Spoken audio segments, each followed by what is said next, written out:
There is a significant battle brewing over federal judge appointees as the latest lines drawn in the sand appear to be over President Obama's decision to fill 3 vacancies on the U.S. Supreme Court of Appeals for the District of Columbia Circuit. With me to talk about this issue is George Curry, Editor-in-Chief of the NNPA's wire service, the Black Press of America. Good morning, George. Good morning, Chris. All right. George, the D.C. Court of Appeals is a frequent stepping stone to the U.S. Supreme Court, and Republicans have accused the president of packing the court. Do you believe this to be true, or you believe it's more political grandstanding by members of the GOP?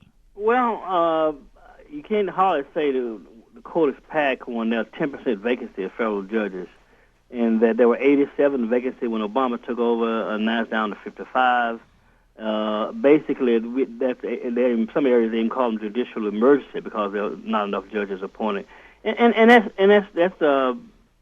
enough blame to go around for everybody, including President Obama, as I point out in the article. President Obama hasn't been nominated enough for people. The Senate has been very slow in confirming them, and in the Senate themselves, because of their rules they have where one person can stop the nomination.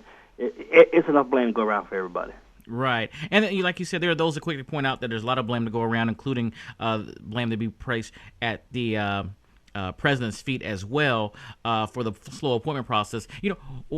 I guess there are those who ask, what is from the standpoint of looking at the White House and the president, why is the process taking so long, or why is he so slow to get his nominees out there? Do you have any idea about that? Well, he hasn't been focused on it. He really hasn't. I mean, but this is the complete opposite of Republicans. Republicans made this their main thing. They started with the Federalist Society. We're going to have law students. We're going to have lawyers. We're going to have judges. We're going to have the whole legal process populated by conservatives, and that's going to change the direction of the country. So that's been a primary goal of theirs, and so Democrats haven't put as much emphasis on that. But Obama was very, very slow. But I think in the last year or so, the rate of nomination have been increasing. But from the outset, they've been very, very slow, and they've been slow going through the process. And we should point out that he appointed different kinds of people. I mean, into the court. He has been by far the president who has produced the most diverse in terms of race and gender in American history. I mean, 41% of his appointees have been women to the bench.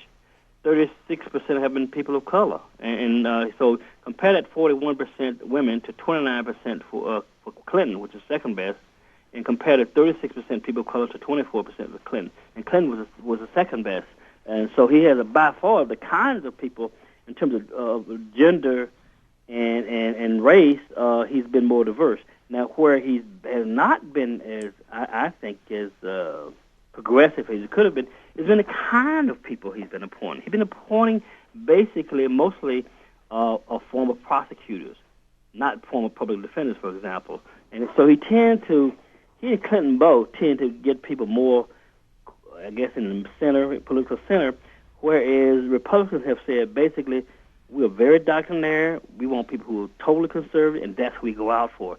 And basically what you're going to end up having, though, is a more conservative judiciary, simply because Republicans have been very doctrinaire and ideologues. They'll point to the court, and Democrats are afraid to do the same thing. Right. And George, how important is it to have that? I mean, you talk about President Obama, when you look at his diversity record, yes, they say, yeah, he's appointed more women. Yes, he's appointed more minorities. But when you talk about diversity in the legal profession who are being appointed to that, how important is it to have that type of diversity within the courts as well? When you talk about that he's, taking, mainly former prosecutors as opposed to getting some people who might be from the, educational field, or people who are with who are public defenders and that type of background. How important is to have that in the legal system, particularly now? Well, it's important because your life experiences reflect how you look at situations. That's why people say you need people from all kinds of diverse backgrounds, not just racial, not just gender. Just because they bring different experiences to how they look at things and how they look at problems. And that's what you really want, ideally. And what's so crucial here is these federal judges are appointed for life. And again, Obama's been appointing people who've been older. Republicans have been appointing a lot of people under 50 because they'll put them on that bench and they know they'll be there for a long time. That's what he did with Clarence Thomas. That's their strategy. Appoint them young, they're there for life, they'll be there forever, and they'll have control of the courts for years. Right, and that was my next point, George, because certainly when you talk about the age of the nominees, that's something that's important. It appears that when you talk about the judicial appointees from a federal standpoint, it appears that the Republicans have had a much clearer vision for what it is they want to do and how they want to affect policies and the legal system, not only just right now, but moving forward in the future, more so than the Democrats, who seem to be more short-sighted in this issue. Let me give you an example. Just look at just district courts, for example, federal district court. Reagan appointed 30 people who were under 40. 30 people under 40 years old. Obama nominated 5. And so if you appoint somebody under 40, and they have lifetime appointments, they're going to be there who presidents come and go. They're already set. They're there on the bench. And Republicans have understood that, and Democrats either have not understood or been too weak to do anything about it. Right. And George, how ironic is that, given particularly when you talk about the age difference, when you talk about this, the numbers you just talked about, but when you put in perspective the age difference between President Obama when he was elected president and his age now in comparison to somebody like Ronald Reagan, or even if you want to talk about Bill Clinton for that matter, you would think naturally that somebody who was a younger president like President Obama would tend to nominate and support some younger appointees, not only to the federal judgeships, but also in a number of his appointments that he's been making as president. But that clearly does not seem to be the case. And like I said, how ironic is that? Well, the thing about it is I distinguish between cabinet members and federal judges, because cabinets are here, and they're gone tomorrow. But these federal judges are here forever, and they're not going anywhere, and that's why it's so crucial. Yeah, you would hope that he would appoint people young and understand this. But again, Clinton and Obama are guilty of basically trying to placate Republicans and get somebody who's going to be acceptable to them, while Republicans make no apologies. We're going to get somebody who fit our ideology and the hell with everything else. And so he's not even trying to get in the binding bill. They're very clear. This is our agenda. This is how we're going to carry out, and they do it.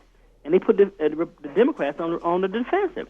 Democrats just run from a fight. I don't know. They're just wusses, as Clinton likes to use the term. They just won't fight. And so, I mean, again, like I said, you're going to end up with a judiciary that's going to be center to right. Now, for every far-right judge, Democrats all have a far-left judge, and then you have a balancing out. But if you only appoint people in the center and to the right, you'll never have a balance on the courts, and that's where we're headed. Right. And George, how do you think? How do you believe this fight over the 3 seats in that D.C. Court of Appeals? How do you see this playing out in the near future? Do you see that these nominees will come forward and go through the process? Do you think they're going to be blocked from the very beginning by the Republicans? Well, it's going to be drawn out. I mean, we saw it right before the midterms. You see, before the election, rather. See, what the Republican strategy has been is like, okay, let's hold out, stall, and then next election hope we get our guy in, and literally our guy, because they're all men. And so that's what they did, like before Obama. I mean, right before the re-election, they were saying, like, they were sitting on these nominations saying, hey, if Mitt gets in there, we'll get the kind of judges we want. Right. And so they held out for that, and then because they lost, and they still got all these backup here. And they'll do the same here. They're going to stall as long as they can, hoping that keep as many vacancies as there are you can possibly have, and hopes that they'll stay there to when their person get in office, and they'll put more of these conservatives on the court.